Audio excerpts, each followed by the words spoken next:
welcome our Howling cast. Come on.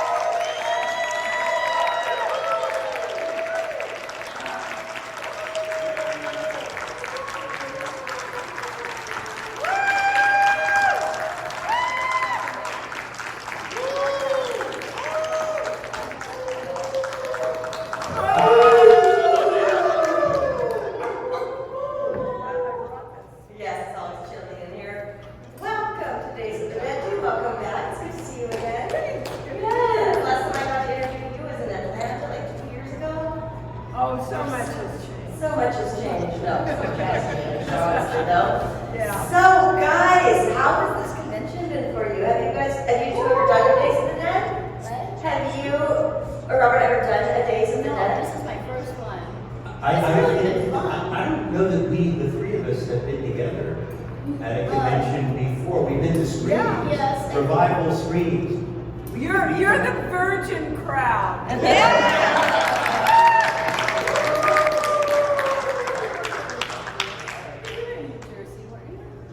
don't know. I swear I've seen him. But we haven't done a lot of.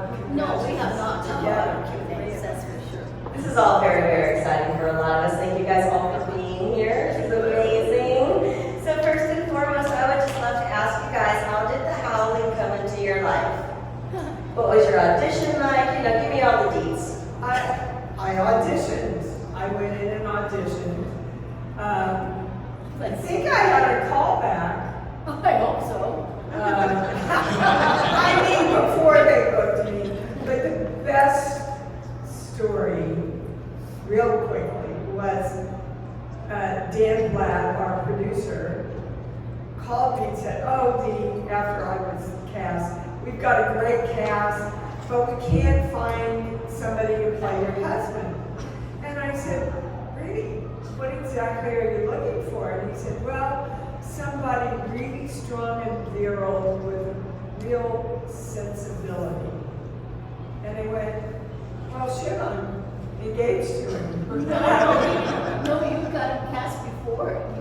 Hold on. Joe did not know. I know that. If I could finish the fucking story. I said, gosh, you know, because I knew if I said, "Oh, my fiance's perfect," they would run the other way, right? So I said, you know, there's this guy I did chips with, Christopher Smith or Stone, some S word. So they went out and found him, brought him in on his own. He got it on his own. And Dan calls me and says, "Dee?" And I went, "Yeah, I did." He said, "Oh, I'm sorry. You know that guy you told us about? We hired him. I was calling to talk to him. I guess I called the wrong number." And I went, "No, you called the right number." And there was this long pause. And he goes, "Oh, shit." That's my story. That's a great story. I have a completely opposite story. Joe, I was in Hawaii, and Joe called me and he said, "Well, we're going to cast you in Howling." I said, "Well, I thought you were holding auditions." And he said, "I am." And I said, "Do you want me to fly in?" And he said, "No."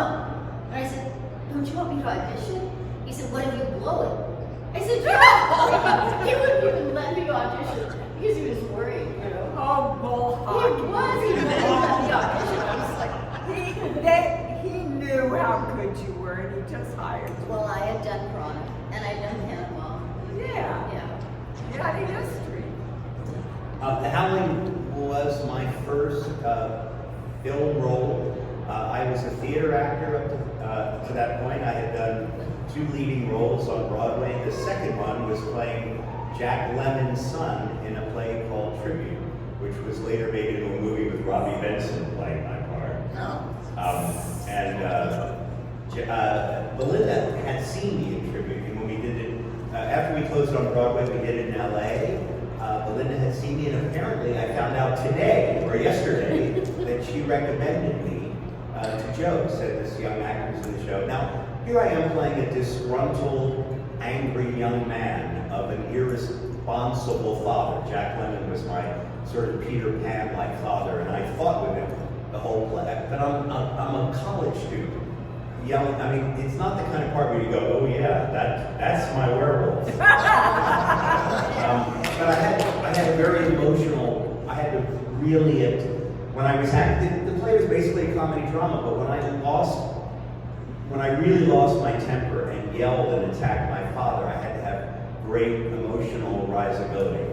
So in any case, I was called in to audition for, my agent called and said, I don't know if you're interested in auditioning for a werewolf movie. I said, I love horror movies, would love to do it. I read for Joe, and I think the reason I was cast is I totally creeped out the casting director, Susan Arnold. Now, the audition scene was the porno booth scene. Maybe it's behind it. So I told them, and first of all, you never lay a hand on a casting director. You never do anything that's really threatening. It's just never For real. done. Or yeah.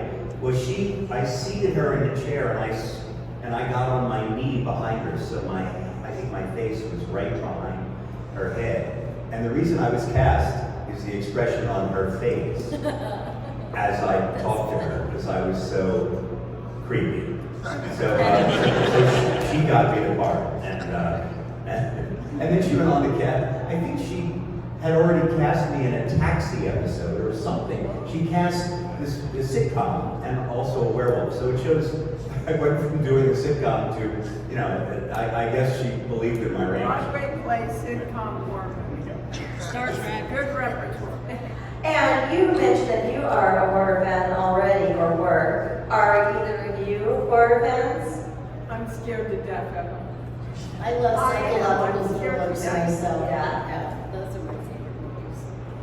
And the Howling is considered to be one of, if not the greatest werewolf movies, ever. Or I think modern werewolf movies. Right? How does it feel to be a part of such an amazing legacy all these years later, and be here right now, 2024 talking? I'm really proud. Yeah. I'm just really, really proud. You all know how well it holds up. And all of it is because of Joe. I don't know how many. Sales. Yeah, I'm talking And sales. Bravo team. Sorry. It's true. We didn't do this when we worked together. But Joe, I don't know how many of you know all of those funny little clips and the flashback clips and everything. Joe paid for himself because the studio wouldn't opt up to pay the money. And it really takes what could be a very B film into the A category for me. And all the humor, Joe's humor. Sometimes it's really hard shooting because Joe's so funny. Picking up on what Dee said about, if you look at the Office, where Eddie attacks Belinda's character, I forgot her name. What's your character? Terry. On the desk of this, it's supposed to be the psychiatrist's desk, Patrick Dee's character. But on the desk, there's a can of Wolf chili. There's Allen Ginsberg's poem, Howl. I mean, there's like a million werewolf jokes. And then, of course, the cartoon with the wolf and the three little pigs. Joe has a way of sort of short-circuiting all pop culture references in the picture, in the background. So there are lots of Easter eggs for fans to see the movie over and over again. And also the cult line I have in the movie, I want to give you a piece of my mind. I do not say on camera. When we were in a post-production looping session, I don't know if you know how Joe Dante talks. He sounds like this. He goes, right before you tear her throat out, there's a dead spot. So why don't you say something? No, I said, but right before you pull a bullet out of your brain, there's a dead spot. Why don't you say something? I said, what am I going to say before I pull a bullet out of my brain? I want to give you a piece of my mind. And he goes, okay. So I recorded that line is off camera, and it's sort of the cult favorite line of the movie, and was said completely as a joke, but there you go. That's when the magic happens, when you're shooting is when stuff. But I have to tell you, we're getting ready to do the big transformation scene where he turns into the werewolf. None of that was ready. That was all put in weeks afterwards. 3 months. So back to Joe. So he said, I'm going to talk you through it. And I'm like in La La Land, and he goes, okay, he's getting taller. Whoops, there comes his ears. Now his nose. And I hear somebody in the crew starts to laugh over there. And yeah, pretty soon I've lost it. And I said, just tell me the order, Joe, and I'll take it on my own. God love it. I just love it for pieces. But the truth is, it was about 3 months because I was living back in Hawaii when he called and said, the werewolf's done, come back, right? We're going to shoot the 2 shots. I already shot my close-ups. And I said, you want me to match shots I did 3 months ago? He said, yes, you know. So I flew in and I said to the hair lady, Gigi, I said, my hair's grown, we probably should trim it. She said, no, I have Polaroids, it looks just the same. And I said, no, you really need to trim it. If you watch that scene with me getting killed, where the gurney comes at me, and if you slow it down in slow motion, you can see my hair go like this. It's true. So before I throw it out to the audience, I hope you guys will indulge me. I want to ask you guys a couple of individual questions. For you two, you are both a part of one of my favorites, Gremlins 2. Thank you. Keep on working on that. I played the douchebag in the Gremlins 2, Mr. Fletcher. I always play characters you don't like, whether I'm tearing your throat out or just being kind of a prissy, officious guy. I'm the right-hand man of Daniel Clan, John Glover's wonderful skewing of Donald Trump. And all I remember is I had the best wig I've ever had, and I asked to be in really beautiful clothes. Because I learned a lesson from my actor friend Joe Pantoliano. Sometimes they let you keep the clothes, so ask for the best ones you can. So I have very fancy clothes in the movie. I never looked better. And the last scene where the gremlin corners me in the bathroom, we shot that reaction shot, I think, 17 times. And I did different things in every one. And the one where I look like, oh, what the hell, why not? She's kind of cute. Was that reaction? Joe, that's the one they used. And Joe said after I did it, he says, you expect me to print that? And that's the one in the movie. Yeah, Gremlins. Well, I mean, you know, Joe really wanted to have a repertoire company that he used over and over in all of his films. And I was very lucky to be sort of the girl that he used in 12 of his films. And so when Gremlins came out, he said, come, you know, I'll just have you, just come on the set, right? And I said, okay. And the night before I was supposed to shoot, I called Joe and I said, Joe? He said, yeah. And I said, I don't have a script. He said, a what? I said, a script? He said, neither do I. I said, what did you want to do about? What's a gremlin? He said, I don't know yet. We'll find out. And I said, wait a minute, what do you want me to come in and do tomorrow? He said, come in and ad-lib with Holly Holiday, okay? And I was like, oh my God, are you kidding? I'm not gonna, I wrote 40 scenes up. I brought a wad of paper to him the next day. I said, I kind of panicked. Did you look at these? And he says, I love the first scene, take it to Polly. She came up with that line, you know, what is it, when it's Christmas, you know, or something like that. Anyway, she came up with that in an ad-lib in her dressing room in 5 seconds. I thought, oh, this is going to be really a good shoot. She was so fun to work with, though. It was very, I just got really lucky with him. So he put me in Gremlins 2 as a completely different character, not as Mrs. Harris anymore. And was the experience the same as working with Polly as was with Paul? Yeah, well, I had done cannonball with Paul, so, you know, I knew Paul pretty well. And of course, he wanted me to be eating Raoul, and I told him I wouldn't, so we were kind of having a fight at this moment. But he, you know, he was also in Piranha, and we were both there in Texas on set, and I had just done Hannibal with him, and Paul and I were both like, no, we don't have a scene together. We're like, yeah, we don't have a scene together.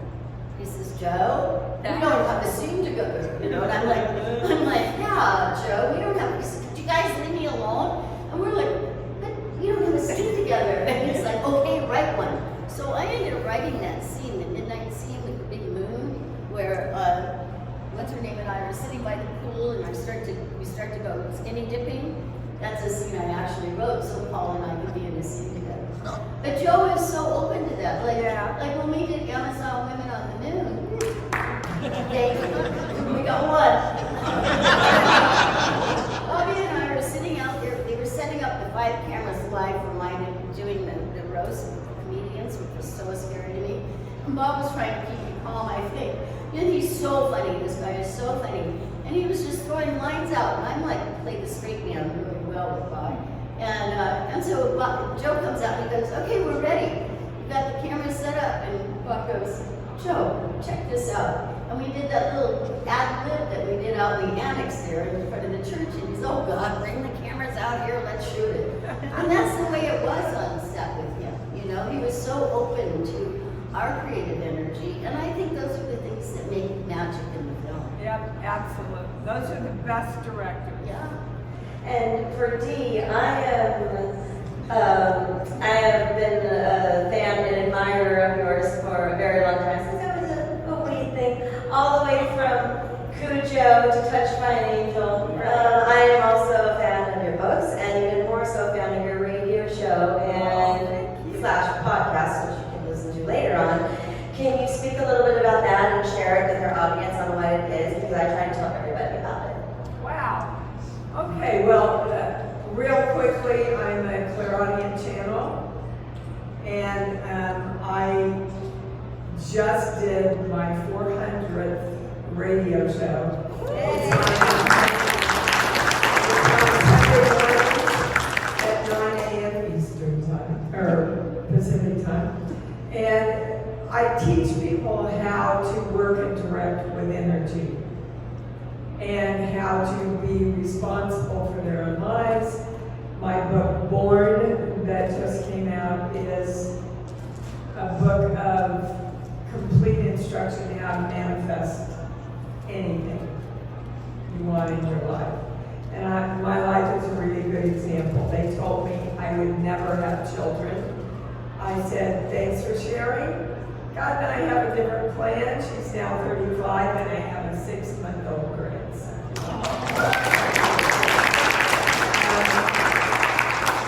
Manifested ET exactly the same way. I just pictured really clearly what I wanted and felt a lot of love and excitement around it, and literally I was offered ET. So it works. So that's good. And you can also listen to it in the podcast form if you miss it. It's on Apple. That's how I listen to it. It might be on Spotify. iTunes, yep. My heart. So check it out. I got a lot from it. I try to tell everyone I know about it, and so I thought it's important to plug. Thank you for that. Yeah, of course. Okay, so any audience questions? Yes. Which roles were the most fun out of everything? The Howling or Gremlins? Which role had the most outtakes? Which role was the most fun, and which role had the most outtakes? Everyone. Oh, you guys do. Which one? Well, Cujo is my favorite film, not to shoot, but it's my favorite film. God, just about killed me.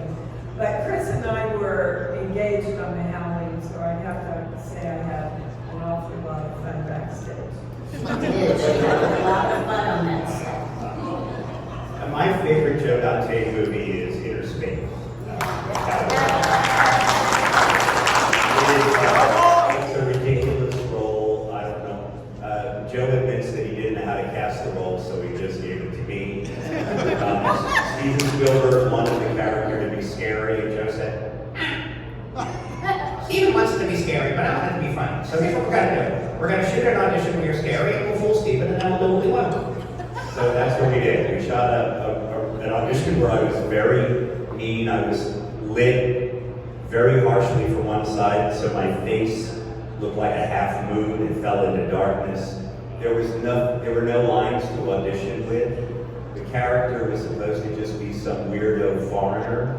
So I did kind of a Middle Eastern accent and read. Do you remember the instruction manual you used to get with a video cassette recorder? Is anyone old enough to remember what a video cassette? And it's like how to set the timer when it's blinking 12 o'clock, right? That's what I read. I read in an accent. Here's how to set timer on video cassette. I just did this cheesy accent. I glued a gold tooth in, made with a candy wrapper. I just did anything that seemed weird, and all of it went in the movie. Oh, and then I did a medley of country western songs with a Middle Eastern accent. Like, and one of them I did was I'm an old cowhand, and they put that in the movie. So it was literally, and then all the lines are basically made up. And I remember the producer, Mike Fennell, off camera. Mike Fennell is not the funniest guy in the world, right? So Joe, we're doing the scene where I'm pretending to, Martin Short is pretending to be the cowboy. He's it's supposed to be my face on Martin Short. And one of the characters says, "Cowboy, what did you do to your hair?" And I say, "I had it done, Clint Eastwood style. You see Outlaw Yossi Vale's mother flick." So I say that line, and Mike Fennell, I can hear him off camera go, "Is that funny? Do you think that's funny?" "I don't think that's funny. That's not funny. Is it funny?" Like that. One of my favorite parts of you, Robert, I have to say, was Explorers. I mean, you were just so funny in Explorers, so delicious and wonderful. I mean, all of us was ad-libbed, I think. Yeah, the Explorers was the job that got me out of heavy makeup for good. They almost killed me in that movie because I was very alive. And poor Ethan Hawke, it was his first movie and he had no idea what was going to come out of my mouth. It wasn't really fair to him because I was sat in the makeup chair for 9 hours. I thought of a million things to say. But the one when he's trying to beg my alien character to come visit Earth, and I say, do you remember, because Whack, the alien is actually a teenage alien himself who's lonely, so he's attracted these playmates in space. But I remember I said, Ethan Hawke, we're in a tight tube shot, and I say to him, I know I look funny to you, but how do you think you look to me? I mean, I watched 4 whole episodes of Lassie before I figured out why the little hairy kid never spoke. He could roll over and play dead great, but I didn't think he deserved a series. Do you? And he would go like this to me. This is the way he looked. Like, he didn't know what to say. And it's a terrible, and then he went on to become a movie star, so I don't feel bad anymore. I have to say, I got lucky in that one that I was asked to come in and audition voices for the female alien up there. And I thought, okay, I sort of saw a little bit of footage that I really didn't know what he wanted. So I made up like 35 voices. He had me, literally, I auditioned 35 voices. Next day I get a call, he says, "You got the job." And I said, "Great, which voice?" "I don't know." He said, "Just come in and do it." I said, "But wait, which voice am I going to do?" And they played it back, so I was able to do my sort of Marilyn Monroe. I have to say, my favorite Bill Dante movie was my first movie with him, which was Piranha, because we had so much set, and everything about him, everybody who was in it was just as wonderful as the cast in Howling. I mean, he just really takes his time to cast the right people, and that's what really makes everything gel so beautiful. Yeah. That's when I first met Robert T. He was 16, even Joe says he's 18 because they think he wasn't allowed to work until he was 18, but he really was 16. And when they sewed all those piranha on me, and then I jumped in the water, I mean, I'm carrying like 15 piranhas, these big, heavy rubber piranhas, into a pool. But as soon as we got in the pool, they floated, you know. But it was just so much fun to me. It was really fun. Yeah, you think it's all really glorious, don't you? It's movie magic, which is what is so exciting, and it was all practical back then. Yeah, when they asked me to come back and do Critters, thank you. My first question was, is it CGI or are you going to use the, because I wouldn't have done it if it was CGI. I wouldn't have. No They CGI wanted me kids to allowed. CGI Cujo, I mean, I'm freaking kidding. Yeah. Not a chance. When it came to the legends from the Howling that were amongst the cast, I think one of the real standouts was Slim Pickens. And I'm wondering, do either of you have experiences and stories to tell about interacting with him? You know, I adored Slim. And one of the scenes that was cut out, I was in a hot tub out in the, yeah, I didn't forget that scene. And I'm not at that point very far from being from Kansas. And I'm going, well, I'm not going to be naked in there, am I, Joe? And he said, I don't care what you put on, as long as it looks like you're naked, from here up. So Slim, we got ready to shoot it, and Slim comes over and he goes, looking pretty good there, kid. I said, thank you, I really have clothes on underneath this. And he said, that's all right, I'll use my imagination. But he and Chris would sit around the fire for hours listening to stories of when he, the olden days. All these guys would sit around. I was in bed asleep and Chris would just listen to their stories. And they had, were you ever there during that? Oh my God. the Chris's stories. line, when he says, have you met the boys, is one of my favorite lines in the Howling. You know, when he says, I gotta go with the boys, have you met the boys? Yeah. And then something, oh my God, his take on that was so funny. Yeah. Yeah, It was a great guy. he was a great guy, a great husband, a good father.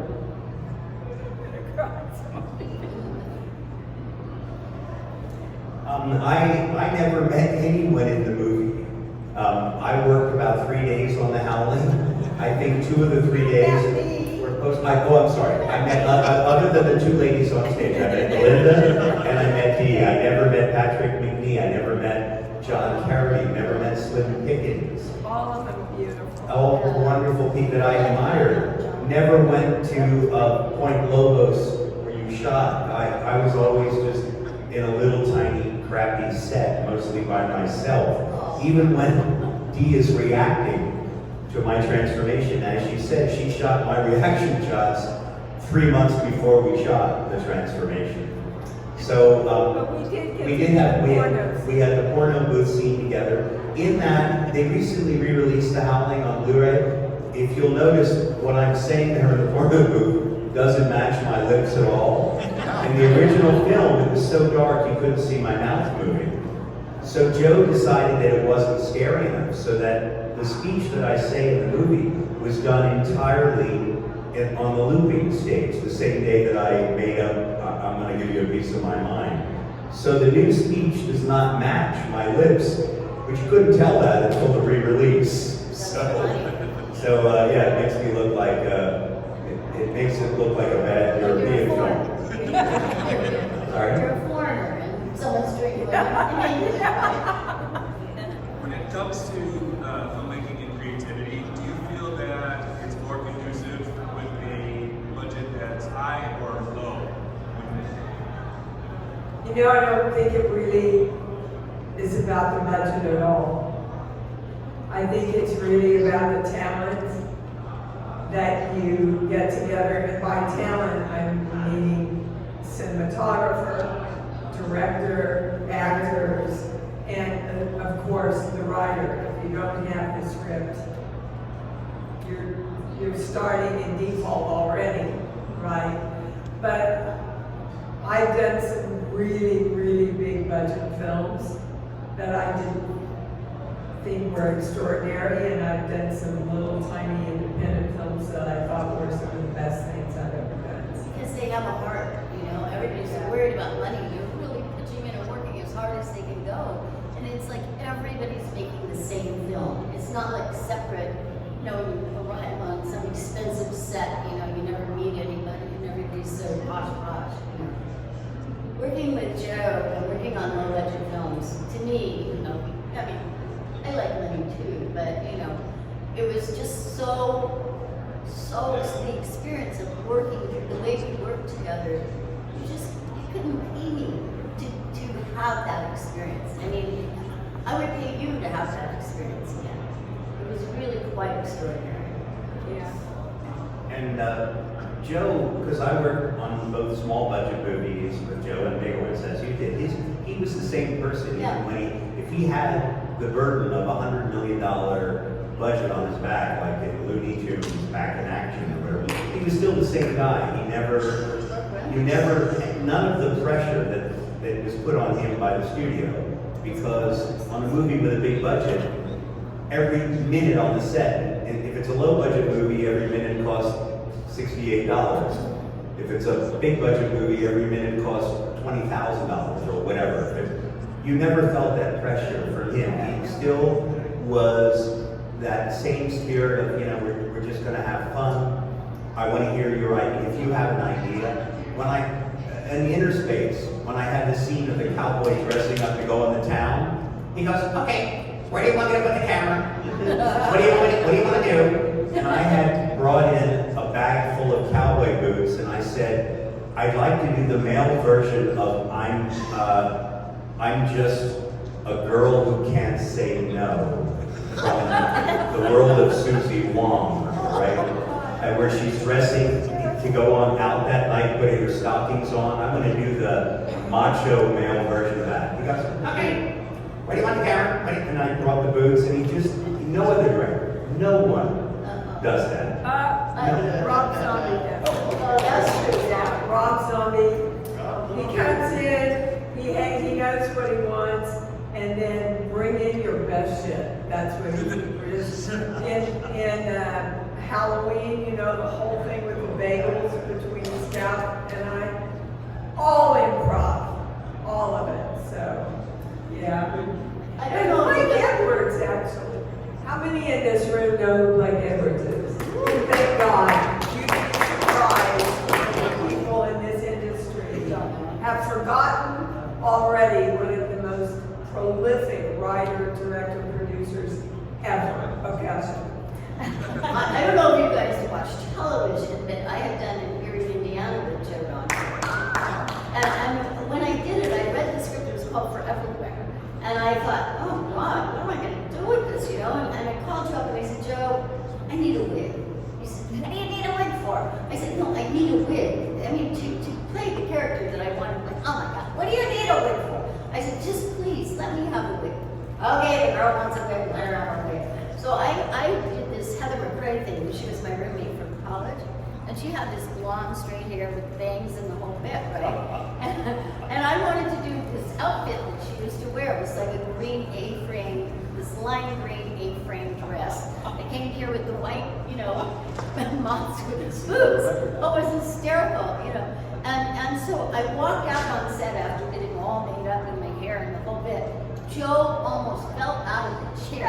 He took one look at me and he went, oh my God, the producers hit the ground. They love my character so much, they brought me back for a second episode and they gave me a daughter who had the same wig, the same green dress, the same white go-go boots. Yeah. I mean, this is what's so wonderful about Joe. Yeah, absolutely. Since you've had so many opportunities to work with Joe Dante, you probably had a chance to work with Dick Miller. Does anyone have any memories of Dick? Oh, yeah. Yeah, Dick, when you get your picture taken with Dick, he always stands up on his toes. That's my favorite memory of Dick. But Oh, he I was went and my- played poker with Dick one night. He wanted me to come play poker with him. Well, it was, you know, when I first worked on The Howling, I met Dick that day that we were going to do the bookstore scene, right? And I had asked Gigi, I wanted to have that double pierced ear, you know? And she said, oh, I'll pierce a second hole for you during lunch.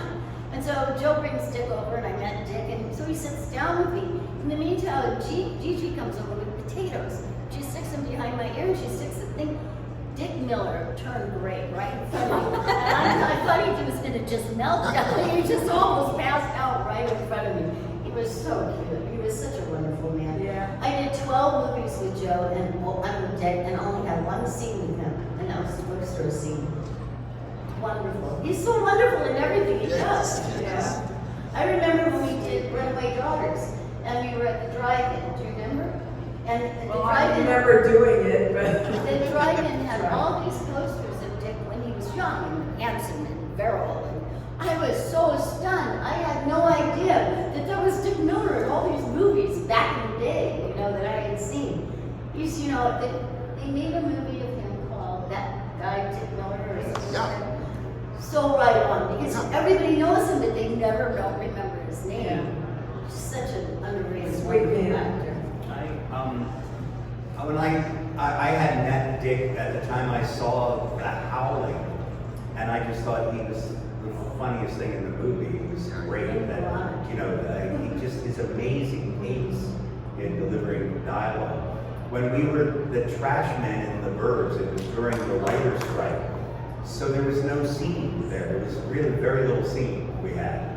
And at the time, Shirley MacLaine had a book out about, you know, Off limits or something. sort of, like that. yeah. About what I did. About that, yes. So I said to Joe, I'm not in the Writers Guild, I'm gonna write this scene, so we have something to do. And the way to do that is always give the other actor the better lines. Right. So I gave gave Dick all the funny lines, and I was simply a lazy guy who would rather talk than work, right? And Dick was the guy doing all the work, but he's too nice a guy to really yell at me. And it was sweet to get to, because I knew Dick at that point now, to write something that I knew he would shine in and be funny, and also we could poke fun at Shirley MacLaine's book. I'm sorry, but it was some of the things. It was really bad. I never would see making fun of your book. This was but the laying on of hands and the healing power of crystals and all that stuff all found its way into the dialogue between two trash men. There's the cell line. Oh, come on, you guys, you're gonna get out of here. But why the hell didn't I ask that question? How was Rob Zombie as a director? Oh my God, I adore him. I love him, I love Sherry. She brings him his health food drink and his vitamins every morning. So cute. But you know, when I did, he sent me 3 from Hell. And I wrote back and I said, oh my God, I've got to do this part, but I have to look really shitty. I don't want any makeup, and I'm going to dye my hair brown, and can I have horn-rimmed glasses? And Oh, that ought to do it. and he writes back and says, okay. That was, and Lords of Salem, you know, I'm sitting in my room and I'm going, oh my God, I can't, you know, I've been playing a part the whole first half of this film. This is who I really am now, and I run across on the set and go, I can't be this blonde Cupid doll anymore. I've got to be harder. I've got to have a different look. And he looks at me and he looks at his watch and says, you got 15 minutes. You know, that's what I mean. They have so much in common about trusting the talent. You know, not that they wouldn't say, that's a stupid idea, and if they didn't feel like it, but they give you so much room to bring your hits to life. And that's really, for me, when the magic happens. So It speaking makes of, acting fun. Yeah. so speaking of Lords of Salem, you mentioned how he'll let you improv and such. Were there any like really good improvs that happened on Lords? Oh, so many. Like when I hit Bruce over the head with a frying pan. Oh. Totally improv. So many, so much. I mean, every scene just, we get the basics and then everybody takes off. That's everything. I love you 3 ladies so much. You 3 I love you all so much. Thank you. Yeah. Thank you. All I had to do was see your 3 names and I'm like, I'm in. Well, you know, and they're 2 really brilliant English actresses who work absolutely the opposite way that I work. So they know everything, they break everything down, and it works for them. I come from the more of the method. I don't do any work except learn the lines and wait for the character to tell me what to do. So the first scene, Patricia looks at me and she says, "Are you going to play it like that?" And I went, "Yeah." And she went, "Alrighty." And then we were great friends, but when that first came out, I thought, oh man, it's gonna be a long fucking shoot here. So, wondering, do you have memories from the actual premiere of The Howling? What do you remember about that? Gosh, didn't we go to New York? No, I was in LA. I remember it well because I have that scene where the dog jumps in the window when I'm in Eddie Chris's apartment. And of course, the dog isn't there when I'm shooting the scene, right? And so we're at the screening, you know, and it's like a roller coaster, that screening. I mean, they're laughing, they're screaming, you know, I thought Joe was like a conductor, you know. And all of a sudden, here comes the dog. I was the only one in the whole screening that screamed, okay? I mean, it scared me, I just screamed.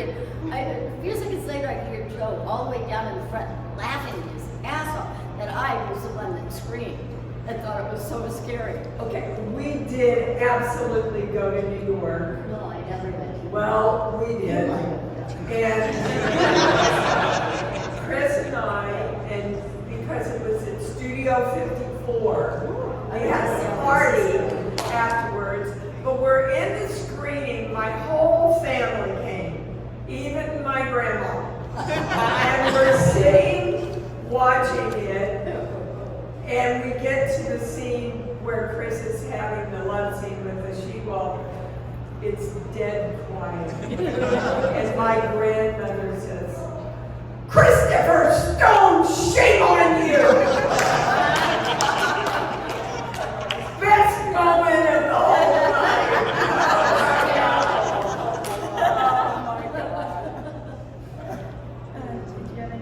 Elizabeth Brooks would have loved this. She would have loved to come to these conventions.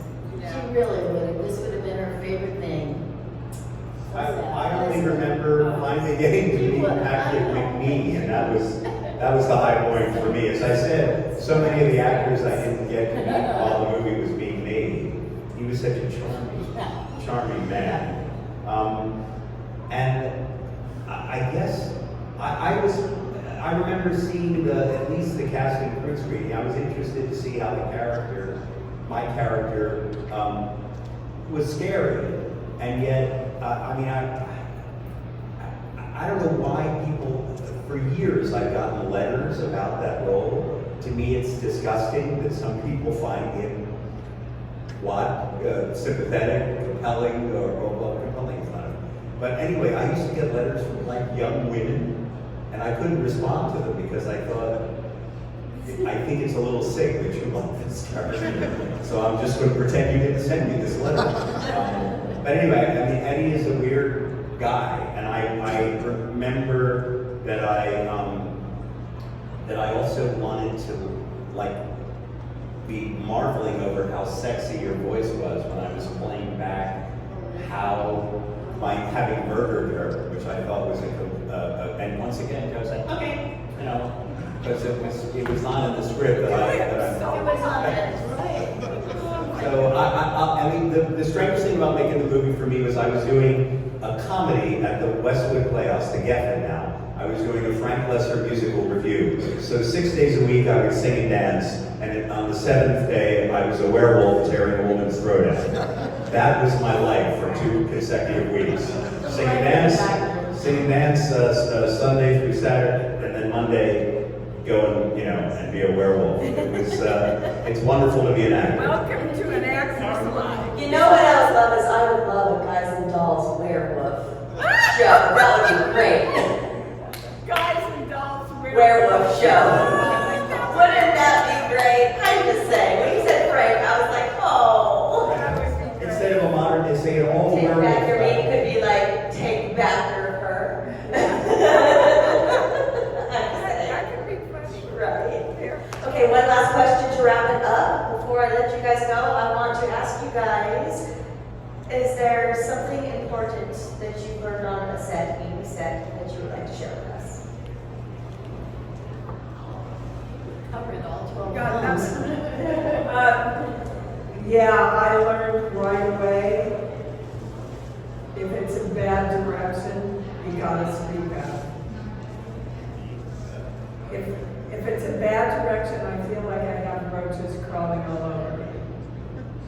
And I just had an experience like this where basically it was a scene where my son, they thought he was dying. And the opening scene, my husband and I are coming into the hospital, and they come over and they say, can you do it a lot more hysterically? Can you come in real hysterical? And I said, I can, but I'm telling you it's false.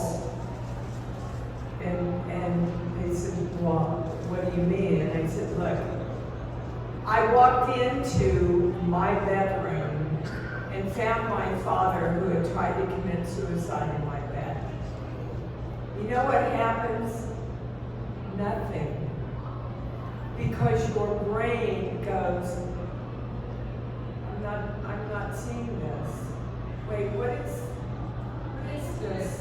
Something's wrong.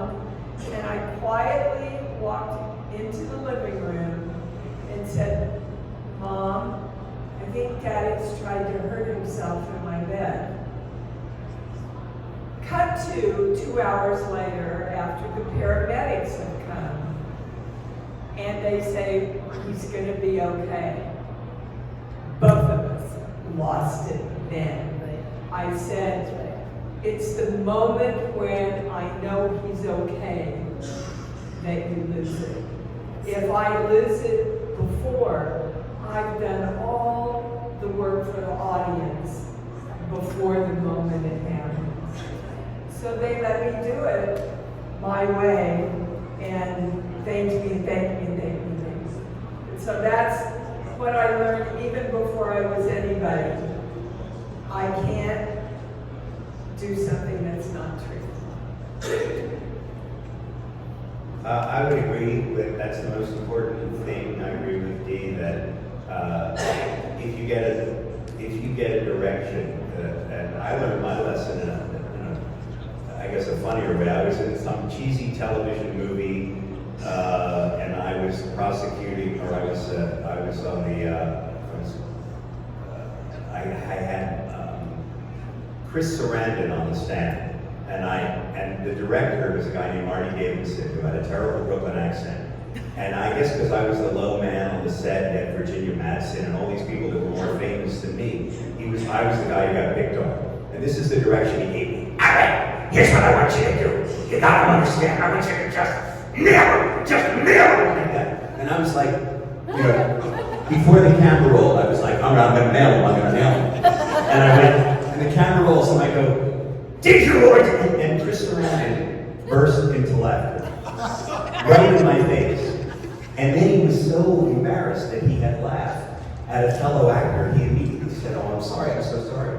And I said afterwards, I pulled him aside and said, thank you. Thank you for saving me, saving my career. So I learned a lesson that day, which is, I don't argue with directors. If they give me a direction that I hate, or I think is wrong, I do two things. First of all, I try to use the universal translator. Thank God for all of you not asking a Star Trek question, by the way. I use the translator in my head and I try to say, what does the director think he means by this direction? Try to translate, if I can. If it's a terrible thing, I thank the director, I say, that's a great joke, thank you, and then I do exactly what I want to do anyway. And as long as you thank them, they imagine that you've taken their direction. Yeah. So that is my advice always to young actors. That reminds me of when Kevin McCarthy, in the scene in the TV Yeah. scene, he stormed out of the room and he said, damn it, am I supposed the matter? And he said, he just won't direct me.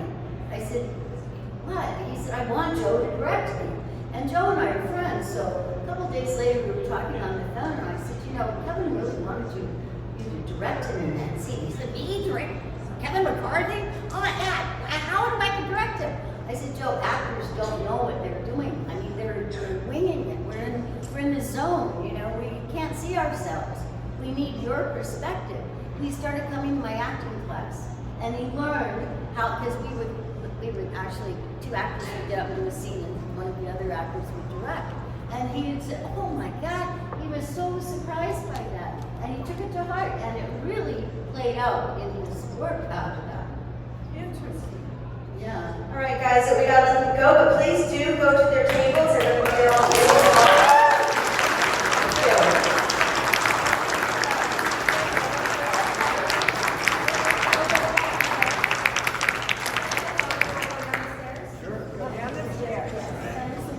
Absolutely. Shortcut.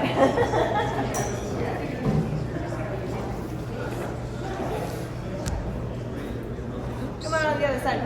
Okay. You can go closer, Julie. Okay. Didn't want to get in the way of the. Okay, I got a bunch of them. Thank you guys so much. I really appreciate you. That was really good. Thank you. I almost asked to start Trek. Almost. Thank you. What, really? Yes, no, really.